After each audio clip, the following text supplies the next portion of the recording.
Hi, everyone. Good morning, good afternoon, good evening, depending on where you're tuning in from. My name is Rachel Wesson. I'm the Events and Communications Specialist at the Center for Long-Term Cybersecurity, and it's my pleasure to welcome you to the public launch webinar for Cybersecurity Futures 2030, New Foundations. Now it's my pleasure to introduce Anne Cleveland to the Zoom stage. Anne is the Executive Director of the Center for Long-Term Cybersecurity and one of the co-authors of the report that we're going to be discussing today, Cybersecurity Futures 2030 New Foundations. So welcome again, everyone. And Anne, over to you. Thanks, Rachel. Hi, everyone. On behalf of the Center for Long-Term Cybersecurity and our co-authors and project partners, thank you so much for joining us today. The Center for Long-Term Cybersecurity focuses on the future in order to amplify the upside of the digital revolution. And Cybersecurity Futures 2030 is one of our flagship research initiatives. It has taken us literally all over the globe this year, and we're so grateful to everybody who has participated in large and small ways. So again, if you're tuning in from the audience and you're part of this project, thank you, and we hope that you enjoy the results. Speaking of project partners, I'd like to turn it over to Akshay Joshi, who is the head of industry and partnerships at the World Economic Forum Center for Cybersecurity. Akshay and his team have been our collaborators on this project. We are so grateful. And Akshay is going to provide some opening comments and remarks to put the Cybersecurity Futures report in context of the global cybersecurity landscape. Thank you, Anne. We are excited to see the outcome of our collaboration over the past year for Cybersecurity Futures 2030 come to life. If we take a step back, in 2018, a lot of the tech narrative was dominated by cryptocurrencies. Once we moved past the hype, we were able to unlock the transformative potential of the blockchain. We moved into the pandemic, and all of a sudden, it was about video conferencing with a massive cloud transformation in the back end. Towards the end of the pandemic, we made a foray into the metaverse, and as of 2022, the conversation has been squarely about Gen AI. The horizon of the quantum era continues to shrink as we see promising developments. All this to say that the pace of technological transformation is unprecedented. However, concerns about cybersecurity remain very relevant across the various new technologies for businesses and individuals alike. In addition, we are seeing a multitude of crises, geopolitical, economic to name a few, each of which has a fallout in the cyber realm. This presents significant challenges for already stretched cybersecurity leaders and their teams, given present-day problems can be all-consuming.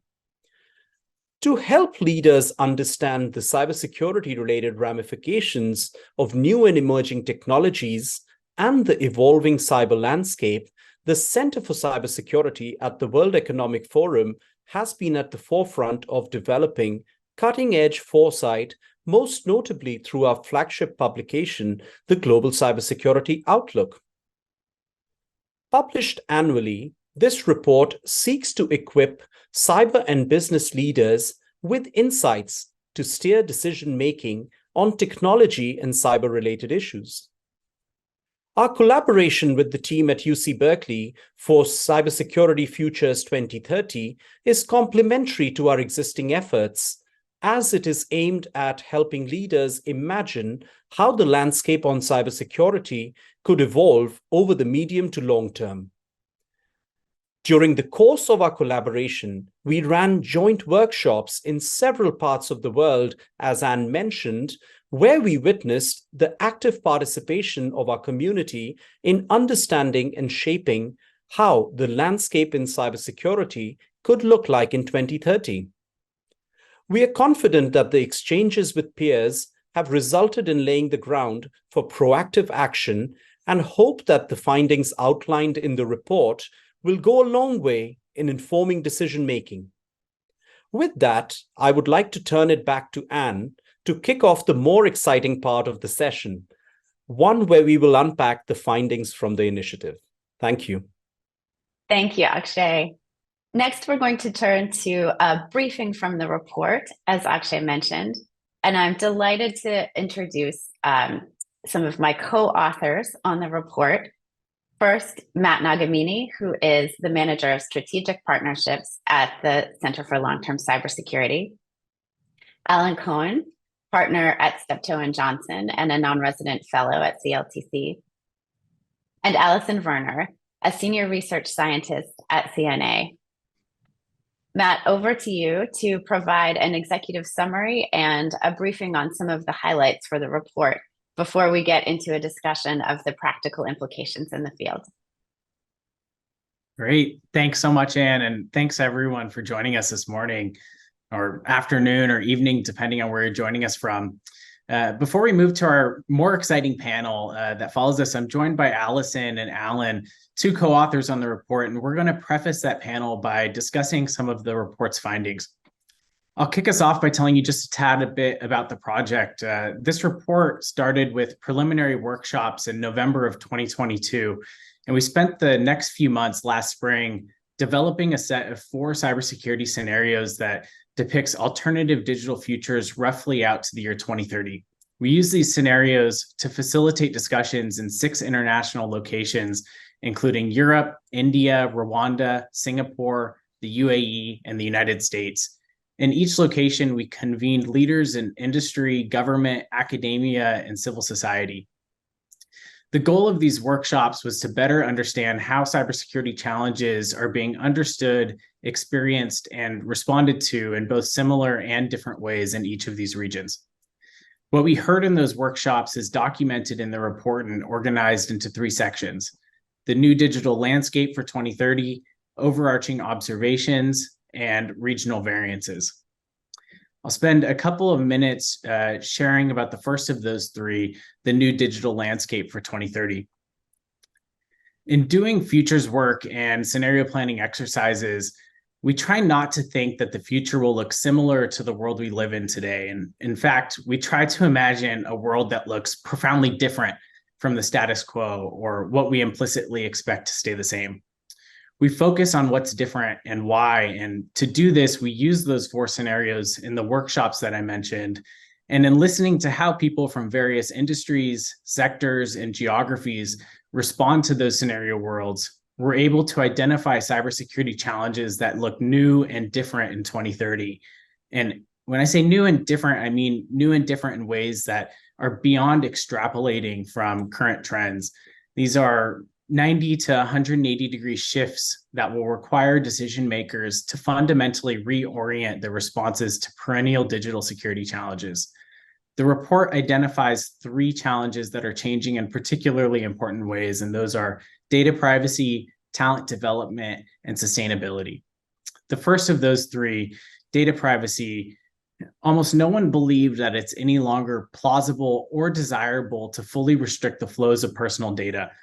The sentiment that the cat is out of the bag and that the objective out to 2030 will be for countries and individuals to negotiate a fair ROI on the use of their data.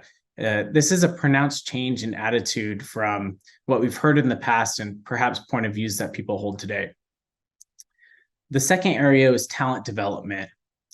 Transformative investment in cybersecurity talent and training will be a priority objective across regions.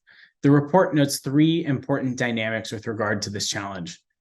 First, the competition for global talent is intensifying. Countries like the UAE and Singapore discuss their ability to project themselves as trusted global brands, to attract global talent, retain homegrown talent, and to provide a productive environment that promotes innovation to capitalize on that talent. The second is the urgency for broad cyber literacy training to combat disinformation and garden variety cybercrime. Participants saw a profound upside for countries and governments and NGOs that successfully create updated campaigns and curricula to educate the public on digital security issues and best practices. This is especially true for new technology users in less developed regions. The third is that local and regional education and skilling programs to reshore supply chains and enable economic development are becoming increasingly important. In the US and Europe, for example, participants expressed a sense of urgency about keeping an edge in a technology race with China, which will require immense investments and strong coordinated strategy across many sectors. This looked different in Rwanda. Participants saw an upside opportunity to create an indigenous technology economy and workforce, with Africa's youth demographic representing an enormous untapped talent pool that desperately needs improved access to technical training and education. The third area, sustainability. Sustainability, climate change, and digital security goals are becoming more entangled, and the relationship between them is becoming better defined. The report notes that technology advancements are causing major increases in energy demands with no sign of slowing down. At the same time, construction of green energy infrastructure, such as electric vehicle charging stations and smart grid networks, is set to expand the Internet of Things, which we know is a notorious source of cyber insecurity. Participants worry that these types of vulnerabilities are at risk of being overshadowed by the hype around AI. There's also some optimism that the potential for these new technologies, particularly those AI tools, could help with these challenges like climate and energy, but that the digital infrastructure that we build will need to be built and upgraded with climate and energy resilience in mind. A common thread between these three areas is the importance of digital inclusion as we strategize for new cybersecurity landscape in 2030. The report calls on decision makers, claiming that equitable and safe access to and the use of these digital technologies must be pursued aggressively to protect the most vulnerable, reduce inequality between skilled and unskilled labor, reduce employment-driven migration and unrest, encourage stability, and even reduce transnational cybercrime. I'll leave it there and turn it over to Alan to share about the overarching insights. Thanks, Matt. Great overview. So there were three kind of key observations from the project that came out from across the workshop. So first, the observation that digital security is being reframed as the ability of societies to match the speed of trust with the speed of innovation. In each workshop, participants voiced concerns that the speed of technology and criminal innovation was surpassing humanity's ability to ensure the trustworthiness of digital products and information. And that obviously has profound consequences for the legitimacy of institutions of all kinds. And addressing the issue of trust is going to continue to be a key goal of cybersecurity efforts over the next decade. So what does that mean? At the strategic level, stable governments that follow through on long-term technology and cybersecurity strategies can become, as Matt said, the trusted brands themselves. And these brands will gain advantage in attracting talent, seizing leadership opportunities in multilateral standard-setting processes, and countering disinformation campaigns. At a more operational level, regulators are going to play a key role in monitoring multinational corporations with effective accountability measures. But what this looks like is going to vary by region or by bloc. In the US, there was much more tension on that issue of who is going to be in charge of trust, the government or the private sector. There was broad agreement that public-private partnerships are imperative to combat sovereign and criminal cyber attacks and information operations. However, this was accompanied by an equal sense of disillusionment about the feasibility of such partnerships, given current incentive structures. So participants voiced near universal agreement that the online spread of mis and dis and malinformation are now core cybersecurity concerns. So perhaps the key takeaway was that cybersecurity will become less about protecting the confidentiality and availability of information and become more about protecting its integrity and its provenance. So observation 2, the pace and scale of digitization will drive change to the global security landscape as much as or more than the specific capabilities of emerging technologies. So workshop participants focused on AI and automation much more than any other technology, perhaps by a factor of 10. Other emerging technologies, such as the current and potential capabilities of quantum computing, the Internet of Things, and advances in space also emerged as a priority. So based on that, not surprisingly, the development and deployment of quantum-safe cryptography was seen as a priority. And it was agreed that preparing technically, but also creating norms and boundaries would be sweepingly positive. Those are themes that policymakers have been wrestling with for a number of years. Notably, given the integration of advanced technologies and space systems, space came up as another environment where emerging technology could cause further cleavages and as a domain ripe for countries to innovate and advance. So I think a lot of us think about advances in space as relating to maybe communications or imagery or even weaponry, but cybersecurity in the space domain is of increasing importance. However, the biggest threat to the digital security landscape was felt to be still more human than technical. Cybersecurity challenges and opportunities of the next decade are going to be proportional to the pace and the scale at which countries digitize.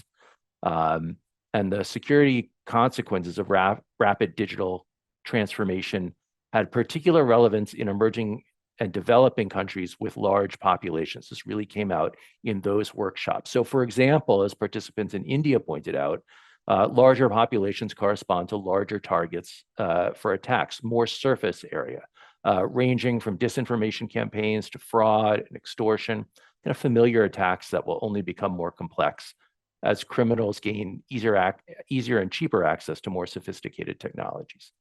The upside is there's a window of opportunity to implement secure by design principles in countries that regions kind of skip over existing technologies in ways that the first waves of digitization have largely failed to embed. So crucially, decision makers need to monitor the pace of digitization as closely as they do the security specifications of technologies that are used. And finally, briefly, the third observation, debates about internet fragmentation versus a free and open internet are kind of morphing into more practical considerations and conversations around trade-offs between digital sovereignty and interoperability. In a sense, these debates over what we might call internet theology are kind of yielding to discussions and debates about simply struggling with the right balance between technology interdependencies on the one hand and self-sufficiency on the other.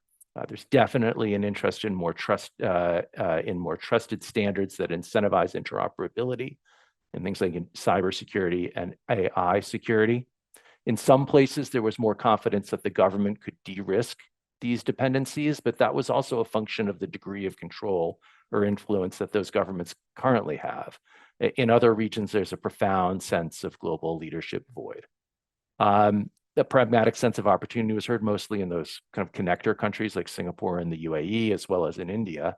But there's a definite tension that seemed to emerge at the national level as countries become increasingly aware of the consequences of what might be termed technological mercantilism or worse, that regions have experienced to varying degrees, depending on their relationships with China, the EU, the US, and to the degree that that tension's there, the level of concern about that phenomenon really held steady, regardless of the directionality of the strength or weakness of the bilateral US-China relationship over the next 5 years.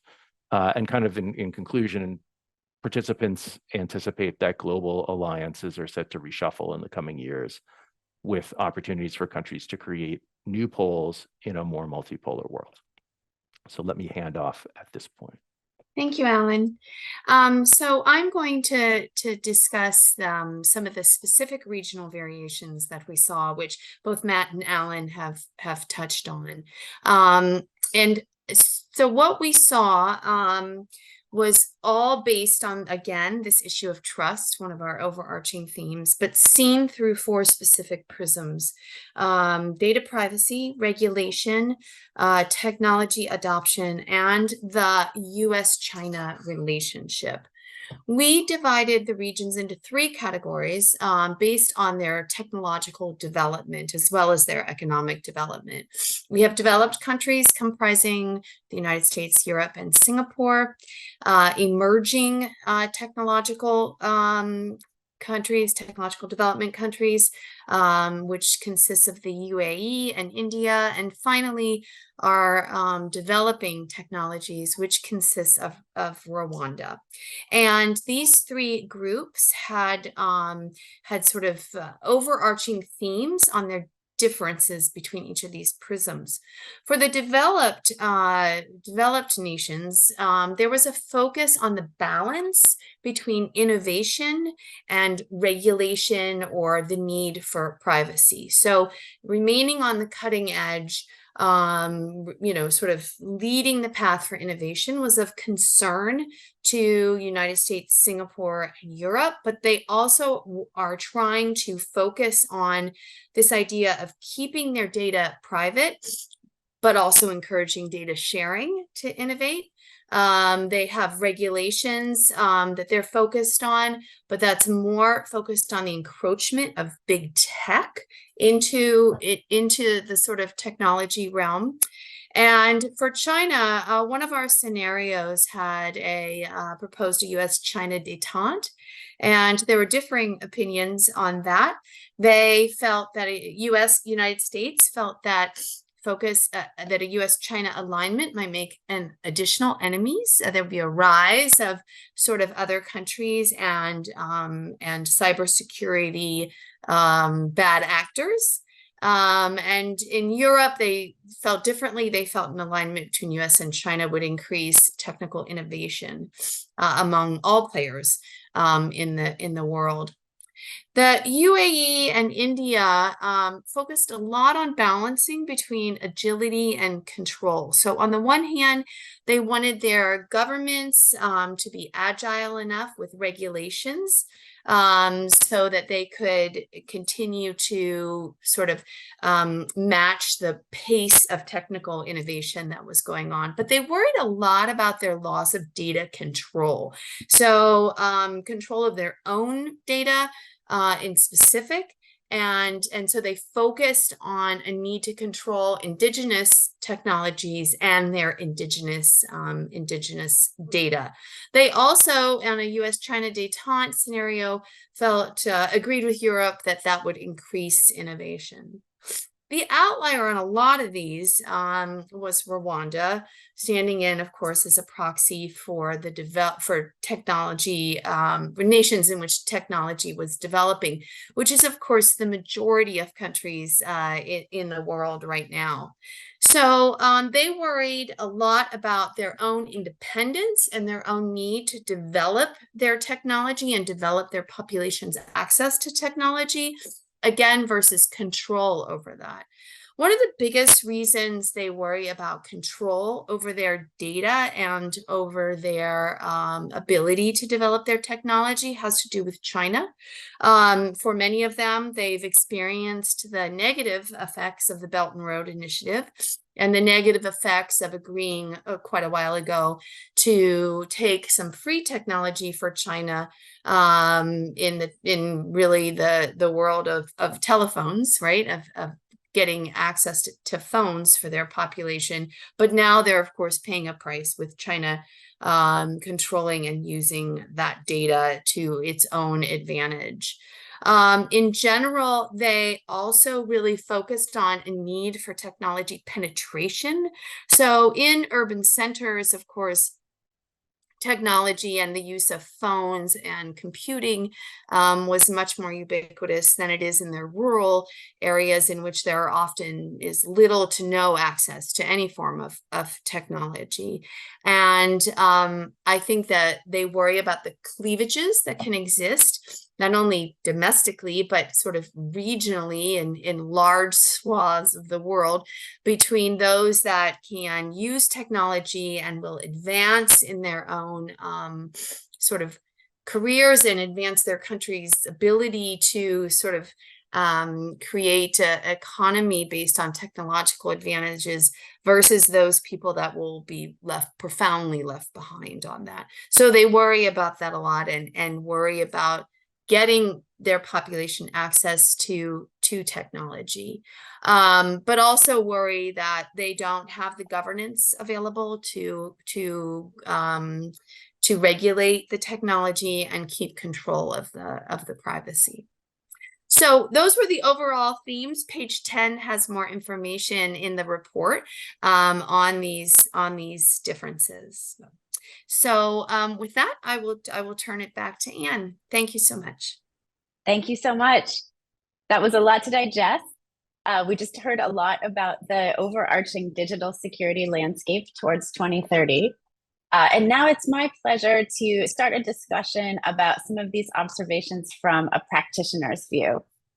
I'm delighted to be joined by Derek Mankey, Chief Security Strategist and Global Vice President for Threat Intelligence at Fortinet, Aaron Baudo-Felter, Vice President of Social Impact and Sustainability at Okta, David Agranovich, Director of Global Threat Disruption and Security Policy at Meta, and Javier Garcia-Quintela, the Global CISO for Repsol. Thank you all so much for being here, and really looking forward to this discussion from a practitioner's view. So to kick us off, I just want to start with a round robin and ask each one of you, what's one insight that stood out from the report, and how might it change your strategic look towards 2030? And Derek, let's start with you, and I'll go around robin. Sure, thanks, Anne. So to me, and this is something actually quite close to my heart, as you know, that stood out in the report, is on the public and private partnerships. We've been talking about these for a long time, for years, if not decades. But what really stood out, and keep in mind, this was an overarching observation, so this resonated worldwide within the report and the workshop sessions, is the long-term feasibility of sustaining these partnerships without valid incentive programs. In all my years of discussion on partnerships, the incentives is very interesting. This hasn't come up too often, and I think that it's definitely an interesting objective to pursue as we look towards 2030. I think there's a realization now that these strategic partnerships, in fact, they need to interoperate not just externally in the industry. It starts there, there's a nexus, but really also when it comes to private sector and businesses and organizations, really being part of that security and technology stack as part of the value chain. I think that's also a very interesting point. Bilateral incentives that considers each value in a different case for partners, because each partner has different needs usually in these partnerships. We've talked about this even in the Partnership Against Cybercrime report with the World Economic Forum in 2020, about how we can achieve long-term engagement. And I think what's interesting here is really, again, looking forward to 2030, is how we can have this ROI of use of data. So it's an interesting theme, because this also came up in the personal data sovereignty versus interoperability that Alan mentioned earlier, but it's also a very similar theme that resonates on the partnerships. Again, what's the ROI, showing value on that up front as part of, again, integrating that inherently into the value chain. Once you have that, then you have the key piece that can drive that, again, from the private sector and businesses to have top-down support right from the board. So again, I think it's a good opportunity, but it's a little bit of a shift in position as we look forward to 2030. Thanks, Derek. Yeah, really interesting about that shift in position, especially with regard to incentives. Aaron, let me turn to you. What stood out to you? Yeah, thanks. Thanks for the opportunity to be here. This is very exciting. A lot stood out to me, but I think the biggest thing, and Matt talked about this quite a bit in the last session, was around talent. So, once again, you read this report and it's this great reminder that we think we're talking about technology, but we're really talking about people in many, many different ways.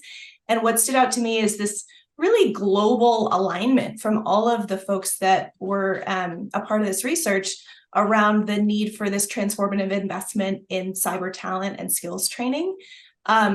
You know, we know that the threats are growing, the complexity of the threats are growing, and the reality is there's just not enough human beings right now on the earth to keep us all safe. The figure we use at Okta is, you know, 3.4 million unfilled cyber jobs today. And you think about what that might look like in 2030 if we don't start to rapidly close this gap. And so this feels really important to me. You know, we see this challenge firsthand at Okta being, you know, an identity-based security company. Okta's vision is to free everyone to safely use any technology. So we think a lot about what does it take to make technology both freely available and safe for everyone to use. And we know that we have a hard time finding talent ourselves. As one of the most high-tech players in this space, we have trouble finding talent. Our customers have trouble finding talent. And so that means a lot of other organizations across sectors are having trouble as well. We can't all be fighting over the same talent pool.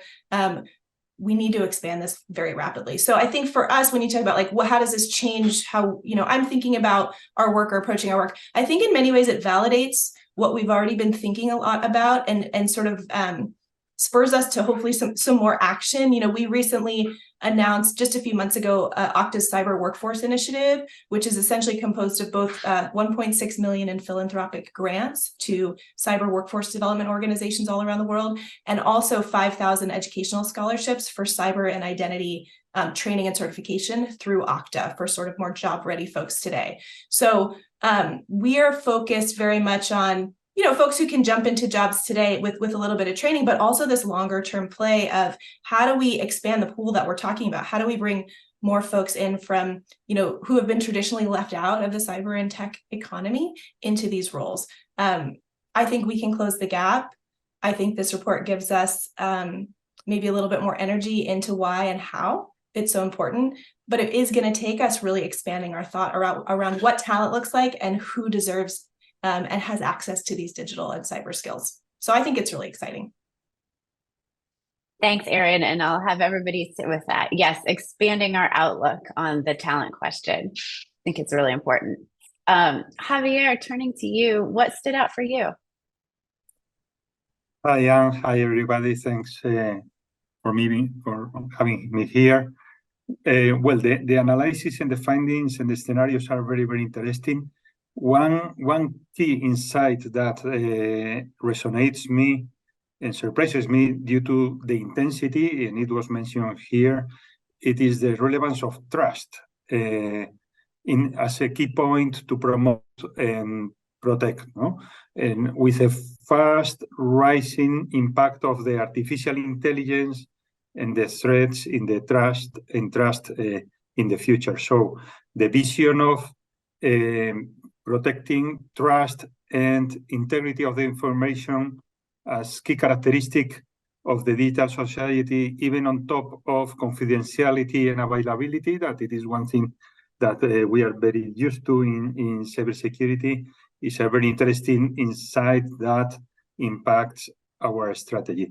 Also, as Repsol is an energy company fully committed with the energy transition, with the objectives of the energy transition, the relationship, very close relationship explained in the report about cybersecurity and the energy transition is very interesting in my case, and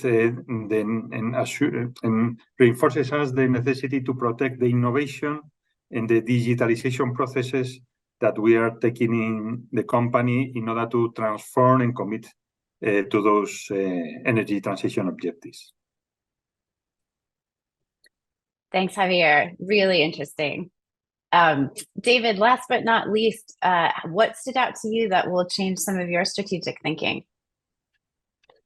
So I think something that a thread that was really interesting to pull out was particularly around the ways that regulation is being viewed by different regional sectors of folks that were talked to as part of the report.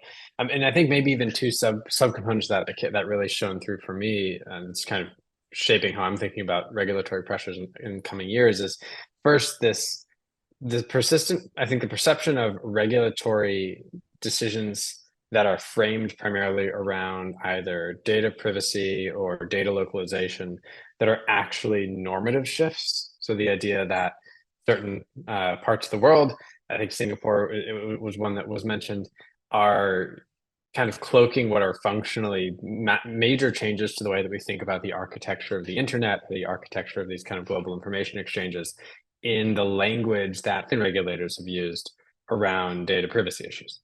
So that first piece, I think, raises all these really difficult questions of how do you, on one hand, ensure data privacy for users around the world, while at the same time ensuring that in developing economies or in new regulatory centers of gravity like Singapore, those same principles aren't being used in ways that undermine some of the fabric of the global internet. And I think the second piece that came through in the regulatory section that really stood out to me, in particular because of the focus on AI as one of those big emerging transformative threats, is this idea of transitioning from reflexive regulation to proactive regulation, where we've been, I think, in the last few years around things like GDPR, for example, have been very reflexive, right? It's this approach to constrain existing big tech monopolies.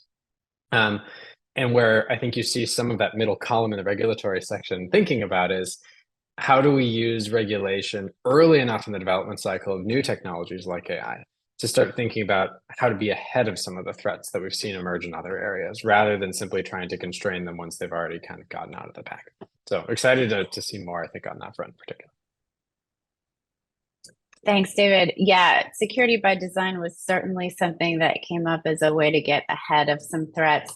And a lot of, I think, support around the world for smart regulation and for standards in particular that would allow for more interoperable technology with more benefits to more communities around the world.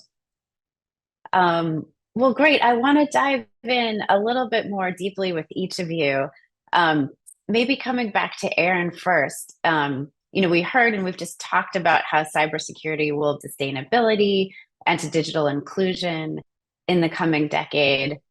How should organizations be thinking about this intersection, and what are some practical actions we can take, maybe in just a couple of minutes? Sounds good. Yeah, I think it's really clear that so many of the issues that we're talking about are interconnected. And in fact, the World Economic Forum has, talked about over the last year that we are in a polycrisis, which is this idea of interconnected challenges. So you think about climate risk is connected to inequality, which is connected to education, which is connected to geopolitical risk, and is connected to cyber risk. So you could sort of draw this as a web. When we think specifically about climate, and again, Matt gave a great overview of some of the findings in the report, we know the world is not on track to limit global warming to 1.5 degrees as outlined by the Paris Agreement. In fact, COP28 is going on as we speak, trying to bring nations and other sectors together to sort of address these problems, right? We know that from the research that was just released that there's a concern about the energy use of new technologies, that while things like AI might be able to drive greater efficiencies, which can help mitigate cyber risks, there's also a great concern that we're, sort of creating a new problem when it comes to more energy requirements than we can withstand. So I think one practical tip is, and I guess specifically I'm talking to my private sector folks here, when we are developing new technologies, we need to be embedding sustainability considerations at the very beginning of the process. We can't wait till the end and then say, oops, guess we've got to figure out how to offset all of this new, all these emissions that we just created because we weren't thinking about this from the beginning. We have to do this from the inception. It has to be part of the process. So I think for private sector folks, one piece of advice is if you have a sustainability team in your company, you should be working with them. You should be working with them now. You should be working with them at, sort of conception of new technologies and new products and new features, and that they have the expertise to help embed this stuff. If you don't have a sustainability team, there are folks outside of your organization who have this expertise who can come in and help. And so it's a mindset shift to say, this is yet another consideration that we need technologists to hold and own at the beginning of the process and to ask for that help. I think in terms of digital inclusion, or we call it, think about it as digital equity when we talk about this at Okta, there's also a concern that new technologies can exacerbate the sort of divide between the haves and the have-nots from a digital perspective. We need to make sure that we are also taking into consideration not just who can use the technology when we create it, but who might be left out of the technology as we create it. And in those ways, I think philanthropy can be a really great tool, not just for companies, but also for, you know, philanthropic funders and for governments, that we should be thinking about investing in product development as at the same time as we're investing in digital skills programs for vulnerable communities.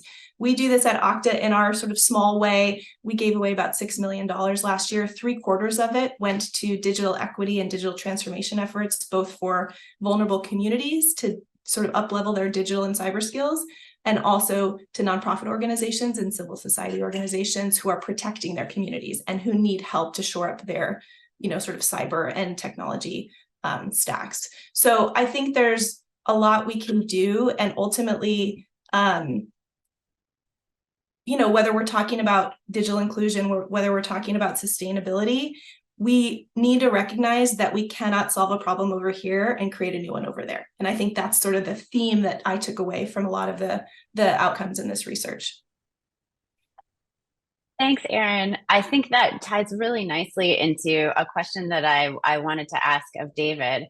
You know, as we think about digital inclusion and how rapidly large parts of the developing world will continue to digitize or even get online for the first time, that creates a key variable in the size of the attack surface.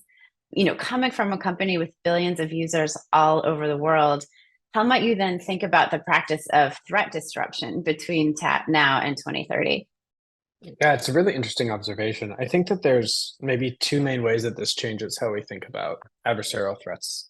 The first is that as the diversity of the internet accessing population increases, so does both the diversity of threat actor behavior and authentic user behavior.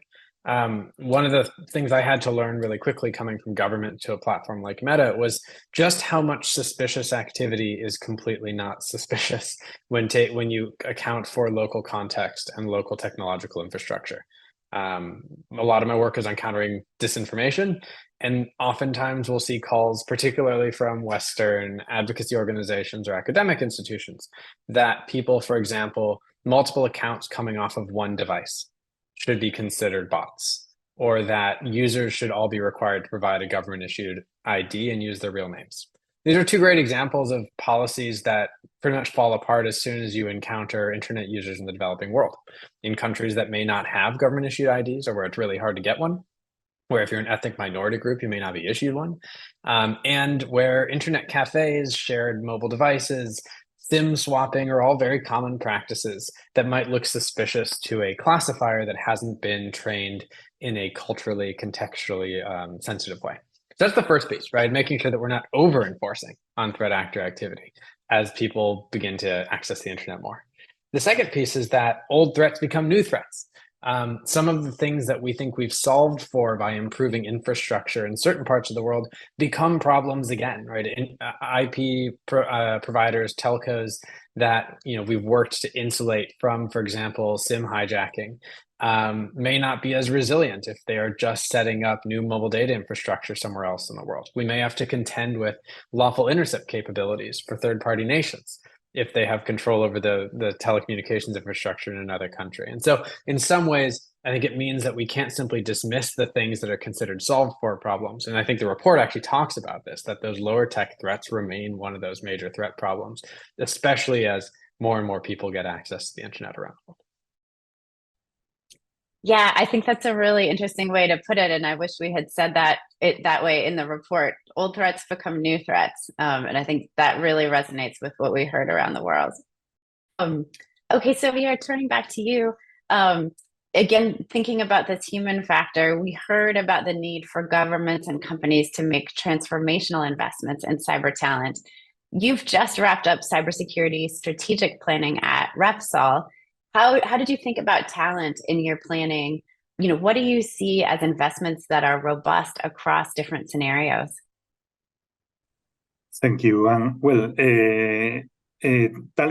management for cybersecurity is one of the 7 work streams that we've designed to focus very seriously in the future, no? And in particular, in three ways. One is talking about our general users.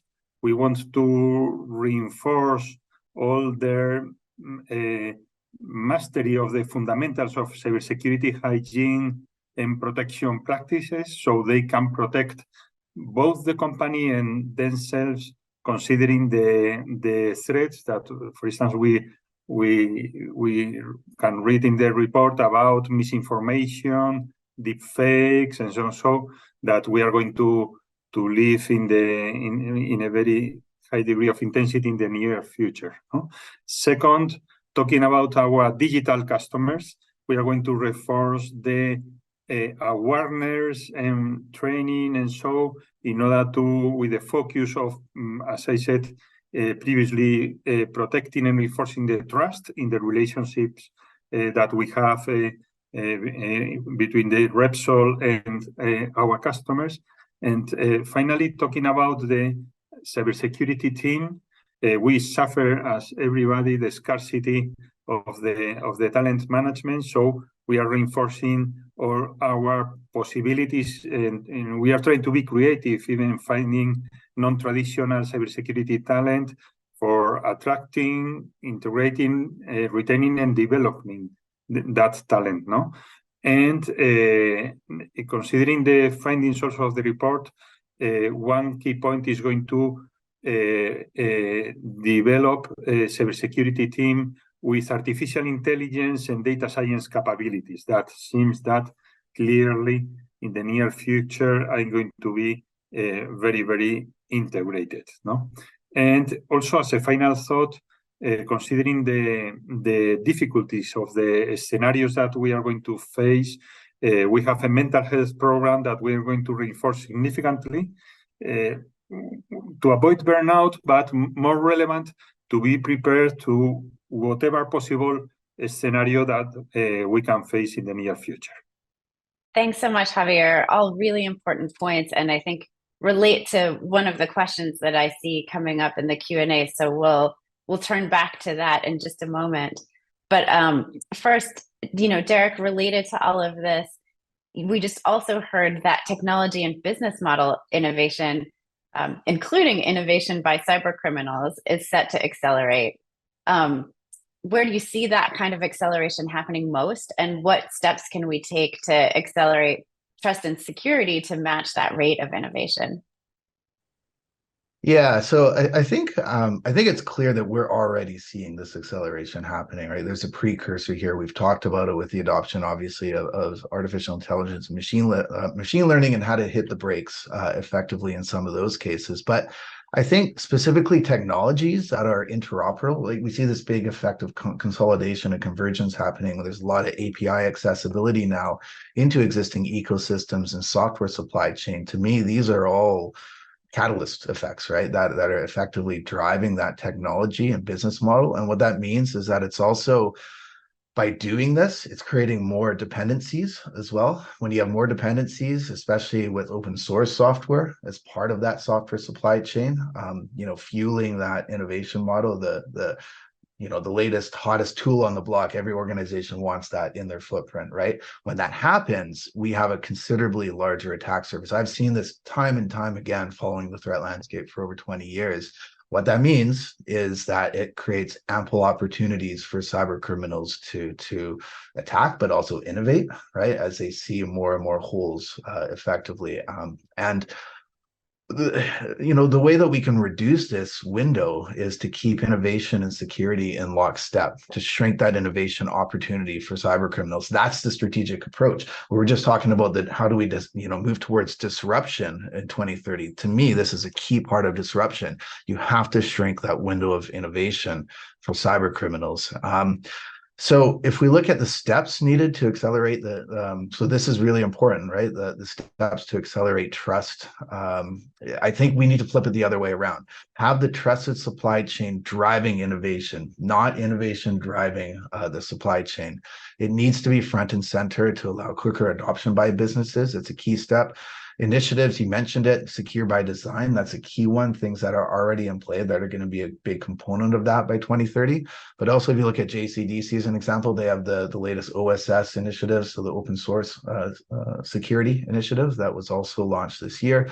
Those things are key, but that needs to also be universally and globally adopted. Finally, I'll close on the upskilling talent. Right. This was mentioned in the report, upskilling talent into trusted positions, whether it's on AI policy or chief trust officer, or, analysts in a SOC. We've done this at Fortinet. We developed AI ML models as an example over 10 years ago. We put our analysts or humans into trusted positions to be supervisors to those systems, to be hands-on, to gain trust in the technology. And that's sustained well over a decade now. So I think all of those, it's a dependency triangle here, and all those working in harmony is what it's going to allow us to close that innovation window for cyber criminals. Thanks so much. And I see a lot of nodding among the co-panelists. So I think we have time to take a couple of questions from the Q&A, and I'm going to make this a lightning round. Both questions are about talent, and we're going to have them go through. Have each of you decide, which you would like to answer. One is how do you think about the intersection between a cybersecurity talent deficit and the pace of AI innovation? So how is artificial intelligence and automation going to help the talent equation? And then another participant asks, how do you level the global playing field across the global North and South in terms of this global competition for talent? So any lightning thoughts on either of those would be fantastic to close us out. And I will start with you, Erin.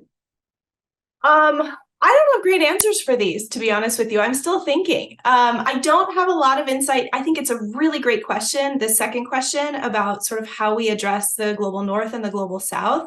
I'm not aware of any programs that are looking at that specifically, but I wonder if my panelists are. And then I think in the first question, I guess it's more of a personal answer, which is I'm trying to stay very focused and not get too spun out around the hype around AI and jobs and taking jobs. And there is so much work to be done. There are so many folks who are ready to be upskilled and trained in a variety of roles in this field. And so while I think that the AI conversation certainly is important and people smarter than me should be having that, we're really focused on the task at hand, which to us is very clear that there's still a great need for folks to be skilled in jobs today. And so that's what we're investing a lot of our resources in, as I shared. So thank you. Yeah. I'm just going to go around the circle. David, any thoughts on those questions? I think on the talent piece in particular, it makes me think of a couple of industries that we deal with in the threat actor space, specifically around cyber and disinformation for hire.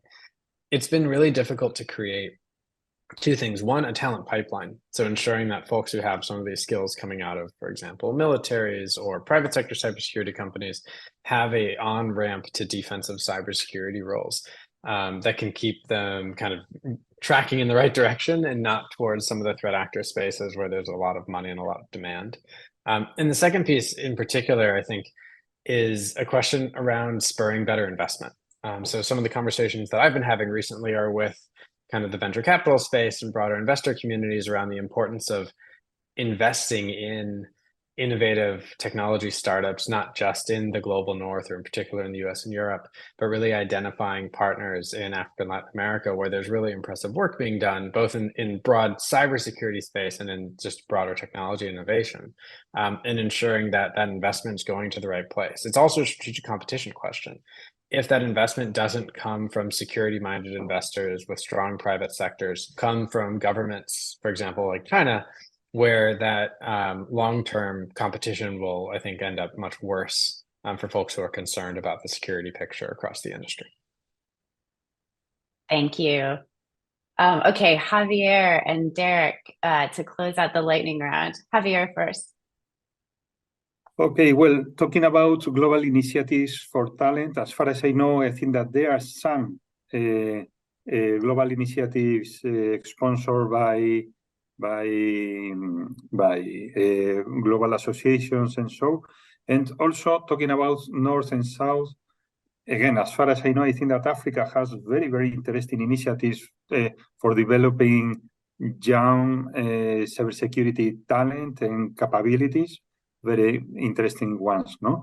And then related to the first question about shortage of talent in artificial intelligence and so, well, I think that we all need to take advantage of the artificial intelligence possibilities, and it is going to boost the possibilities that we have as defenders, also for the attackers. But people will continue to be necessary. So I think that they are not exclusive, those two concepts. Thank you. Really helpful. Derek, over to you.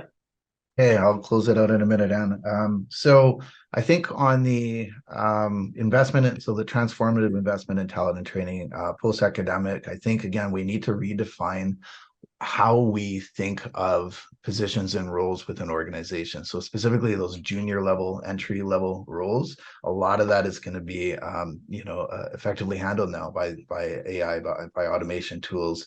And so again, it's not to replace, but to refactor. And we need to look at those roles and how we actually give, new job entries an immediate boost. It's an upgrade, right, to an intermediate level position, and that gets exciting as well at the same time. We know we're still in a talent gap that's going to continue to exist. So it's something that I'm confident we can shift and help to, again, place some more of those upskilled jobs immediately in the future. In terms of the north-south and up-leveling, I think we really need to build a culture around cybersecurity. To me, that starts even younger, K-12 investment into that. We've done this at Fortinet. We started a free information and security awareness training, K-12, started in the US. We've rolled that out to multiple other countries now. And again, I think starting at that really begins to build that culture around cybersecurity. That's how you up-level, even thinking earlier, right? Because it needs to start being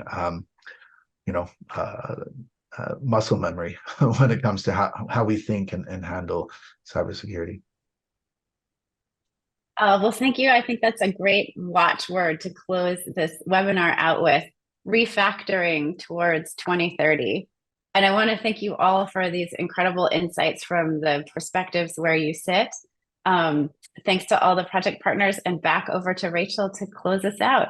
All right. Thanks so much, Anne. And thank you to all of our speakers today. Akshay, Matt, Alan, Allison, Derek, Aaron, Javier, David, we really appreciate you all joining us today and helping us get this great work out into the world.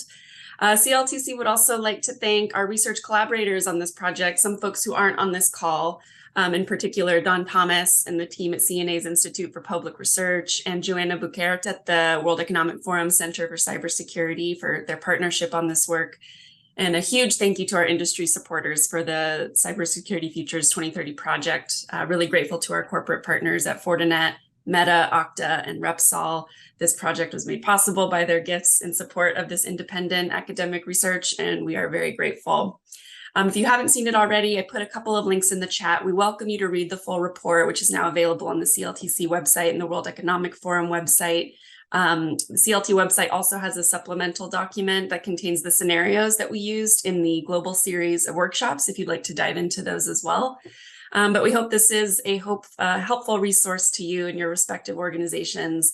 And we look forward to getting into the next phase of the project and working with decision makers such as you all on how the findings from this report can benefit your organization's futures and additional priorities that we should be grappling with now to prepare for the future. So with that, thank you. We'll let you go. And if any questions, please don't hesitate to reach out to us. CLTC's email is at the bottom of this email, and we will be in touch very soon. Take care, everybody.